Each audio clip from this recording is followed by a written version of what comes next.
welcome to the Better Half Show. My name is Godman Akinlabi. My friends call me PG. On this episode, we're going to be looking at crossing state lines. I'm talking about the beauty and the challenges of intertribal relationships.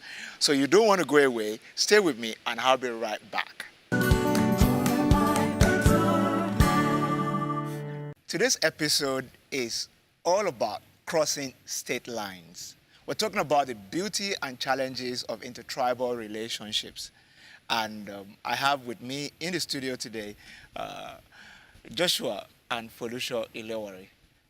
Folusho, Joshua, you're welcome to the show. Thank you, PG. Thank you very much. Well, it's nice to be here. So, how long have you guys been married? Well, it's about 16 years, to be precise. We got married in April 2002. Yeah. Oh, Yeah, not 2002. 2002. Yes. April 13th. So, but the love and the friendship, how long has it been? That's pre-wedding. That's probably 25. Close to. Close to 25, yeah. Yeah, close to, close to 25. We had a long courtship, about 3 years, and before that, we had been dating about 2 years. Okay. So, yeah, so 21. 21 I'll say going on 22 but we years. have known Yeah. each other for quite a while. Before we started dating, I had known her for about 7 years. So you guys have known each other for quite a long time. It's quite a long And I believe that may also have played a factor in how you were able to ease yourselves into your relationship, knowing that you were from two different parts of the country. Now, let's talk about your childhood dreams, when it comes to marriage.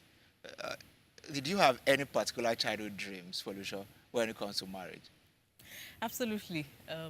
Growing up in the family I grew up in, my mom kind of made us pray about the person we would marry from day one. You can imagine as a 4-year-old, 5-year-old, and you had to pray about those things, and you're wondering, So just you're not let praying me about go. candies, you're Exactly. praying about You're marriage. not, let me just go watch Barney or something. Why am I bothered about who I'm going to marry at age 5? But growing up, I realized that she had a message in that, and it was quite helpful. By the time I was a teenager, I was used to praying about it more or less. And some of the things I knew at that age, they sound strange when I talk about them today, because there were 3 things I knew before I was 16.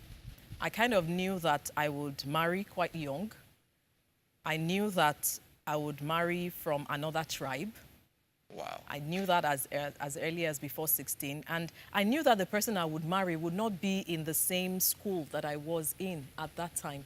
So when I got into the university and I had guys who were toasting me here and there, I just laughed because even though I liked them as friends, I knew that somehow it wasn't going to come from someone within the So would you say environment. that was a factor of starting to pray about it early, or your mom pushed you into?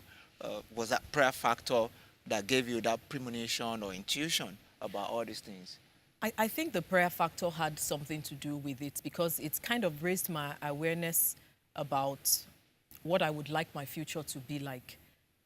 Growing up, there were some things about everybody watching a Cinderella story. I wanted a Cinderella kind of wedding, and I just believed it was going to be someone not from where I grew up in. So that means that tribe had always been a factor. You had an expectation that Yes. tribe would be a factor. Yes. What about you, Joshua? Was tribe a factor in your childhood days? Did you consider the fact that maybe you may have to marry somebody that is not particularly your tribe? You are Edo, Yes. yeah, and she's Yoruba, Yes. yeah. So how did that play out from the early days? Well, for me, there was already precedence in the family. Okay, My father is Edo, of course. yeah, That's why I'm Edo. But my Yeah. mom is from Ogun State. okay, She's Yoruba. yeah, And so we grew up in that intertribal family setting, okay, whereby we had relatives, uncles, and aunts that were Edo, and we had those who were Yorubas. We saw how things played out within the family okay, between my mom and our relatives from my father's side. And we also saw what happened between my father and our relatives from my mom's side. So we're already used to some dynamics, So that intertribal. way that things Yes. played out, can you bring us into it a bit? Was there a bit of drama in that There playing out? was Because all, you said well, it not, played out. not, So not very, very, will I say, Dramatic. not dramatic, too Okay. dramatic, but there were a lot of undertones. There were things we noticed, there were things we saw as kids, Okay. things we learnt at a very young age about how we think things should be. You know, we saw some things that were good, a lot of good things. You know, and I think also what helped us is that we grew up in an academic environment. So my father is now a retired prof at the University of Ibadan. So we grew up within that environment. So we were exposed quite early to different opinions. So, and so viewpoints. when you, so I know that that's a kind of a balanced environment that you Yes, meet all kinds of yes. people. But in the peculiarity of your own family, Yeah. can you remember anything, any bit of drama that you guys, even when you were young, you felt that maybe if these two people were from the same part of the country, this wouldn't play out like this? Yeah. There were situations. If I can remember specific ones, there were times when, of course, my mom had to bend over backwards to try to please, To please the Edo people. the Edo people, you know. Or I mean, they're my aunts, and they were all well-meaning in their own ways, but Yeah. the way they came about doing things were different. And so my mom had to learn the language.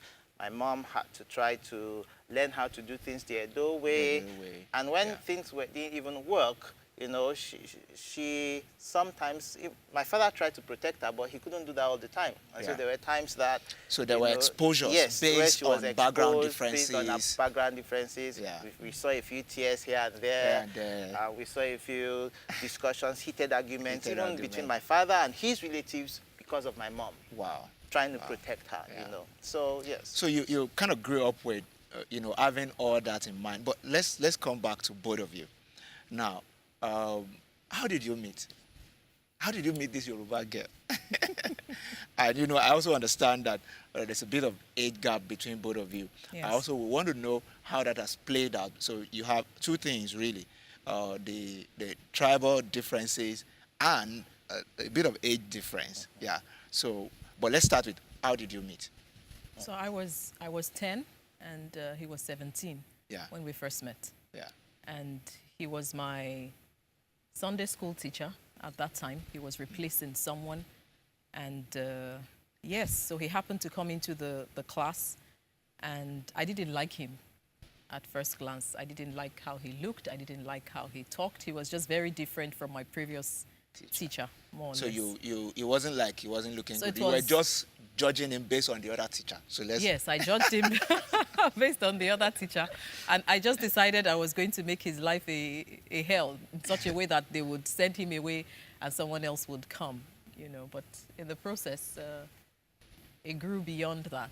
Yeah, I So- think in the process it grew into friendship, more or less. So, I remember there were times when she was quite naughty in class, and there was a particular occasion when she was really, really naughty in class. I think this was was more of choir practice, Yes. because I was handling the Sunday school choir. And I told her that if she kept on going on the way she was, I was going to follow her home and report her to her parents. And she thought that couldn't happen. And that happened that day because I went, because they lived quite far away from, a distance from the university. Yeah. I got on a bus with them, went with them all the way home, and went to see her parents. Although I didn't report the way I would have, but, she thought she could call my bluff. And so gradually I started getting to know her family, and then the friendship grew. That's an interesting story. So a 17-year-old, a 10-year-old. So you were more like an uncle, Oh, I kind of used to call thing. him Uncle Josh. I used to call him You know? Uncle Josh. So developing friendship with a 10-year-old, that would take some skill, all I'm saying is that you must be a good man to be able to pull that off easily. And also, meeting the parents, and all that, and everything then sliding into a relationship. Wow. So that age difference, how did it play out initially? When, especially when the love thing started to kick in. Okay, so let me take it from my own viewpoints because it's slightly different. Viewpoints are slightly different. From when I think I knew that she was the person I wanted to get married to right about when she was about maybe 16, 17, or thereabout, or slightly before that. I'm 7 years older than she is, so I was in my early 20s then. I was out of school, I had graduated, I was serving, and had started work. And somehow I just I knew that, oh, this is the person I want to get married to. Why? Because simply, I had other friends, but I was always comparing them to her. I mean, you're comparing people who are your age mates to a young lady, you know, who is your friend. Yeah. So I decided I was not going to settle for second best, that if this is the person that my heart goes after and I'm convinced about, then I should pursue. And I should be patient because I knew I had to wait. So for me, it was more of being patient and realizing that she may not be at that stage where I was about knowing where we were going. And so I had to wait for her at least to be of a legal legally- age. So To get into a how long did relationship. you wait? Did I you? waited Was it just 18? 18. Yeah, it was about 18. About 18. Because I got into 100 level at the age of 16. And at that time, I think at some point, anytime there was like a guy who came around, you know, I would tell him a bit about the guys who were coming around. He will advise me what to do. Well, you but didn't at know some he point, had intentions. he said, I did not know he had any intentions. But at some point, he said, you know, he started thinking, one day she will just come and tell me that a guy has... Meanwhile, I've been waiting for her all along, so I had better say something. So it came as a big shock, actually, for me, because, you know, I always knew him as a big brother. Yeah. He was already like a big brother to my family as well. We're all girls in my family, so having a guy who comes around as a big brother, we all kind of appreciated that. Are you the first? I'm the last born The last, of the okay. house. Yeah. So it was a bit funny at some point. But when I knew that it was going to be him, it wasn't an easy discussion even in my house, because being the last born, of course, if you come from a Yoruba tribe, you know that it's like you get married sequentially. Yeah. So in our case, there were some discussions around that when it was Because time. he wanted you to jump in early. Yes, because at some point he was already working. Yeah. But I remember the conversation he had with my father when he made his intention known. It was also important that I finished school. So we got married not long after You I finished school. graduated. Yes. Wow. So how did you propose? How?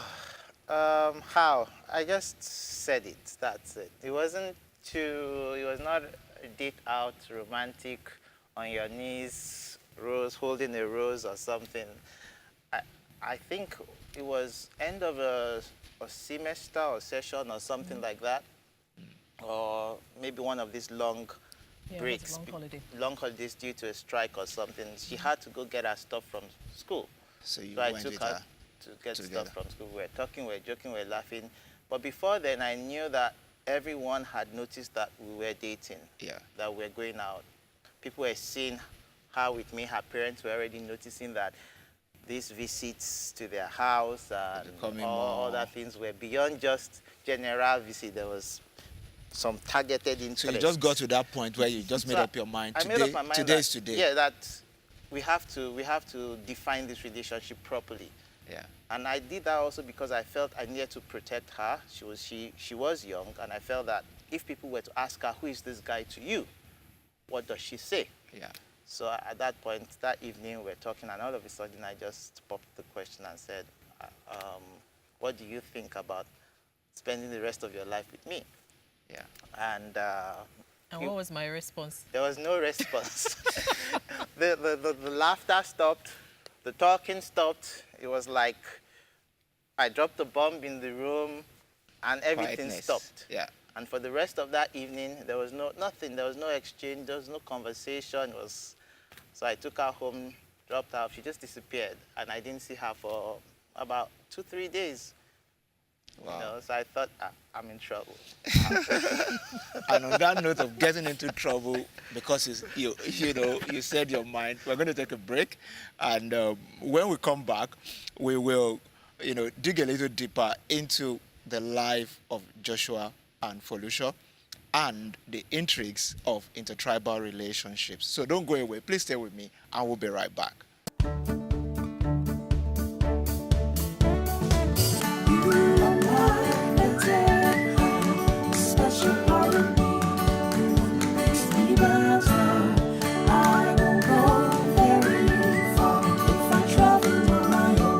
That's why I'm not alone.